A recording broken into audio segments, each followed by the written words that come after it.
Everyone, আজকে আপনাদের জন্য আবারও নিয়ে এসেছি একটি নতুন ডায়াগ্রাম। এর মাধ্যমে আপনারা জানতে পারবেন কিভাবে how to make modular contractor with modular wiring diagram তৈরি করা হয়। চলুন দেখে নিই কিভাবে তৈরি করা হয়।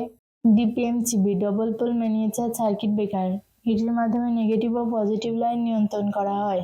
RCCB resident current circuit breaker. Modular contractor হলো ইলেকট্রোম্যাগনেটিক চালিত সুইচ। টাইমার মূলত অন অফ প্রক্রিয়ার কাজ করে। টাইমারে দুটি কমন প্রান্ত থাকে, একটি নর্মালি ক্লোজ ও একটি নর্মালি ওপেন অপশন থাকে। মোটর বৈদ্যুতিক শক্তিকে যান্ত্রিক শক্তিতে রূপান্তরিত করাকেই মোটর বলে। নেগেটিভ লাইন ডিপিএমসিবিতে কানেকশন দেওয়া হলো, পজিটিভ লাইন ডিপিএমসিবিতে কানেকশন দেওয়া হলো। নেগেটিভ ও পজিটিভ লাইন ডিপিএমসিবি থেকে আরসিসিবিতে কানেকশন দেওয়া হলো। আরসিসিবি থেকে পজিটিভ লাইন মডুলার কন্ট্রাক্টরে কানেকশন দেওয়া হলো। নেগেটিভ লাইন আরসিসিবি থেকে মডুলার কন্ট্রাক্টরে কানেকশন দেওয়া হলো। পজিটিভ লাইন টাইমারে কানেকশন দেওয়া হলো।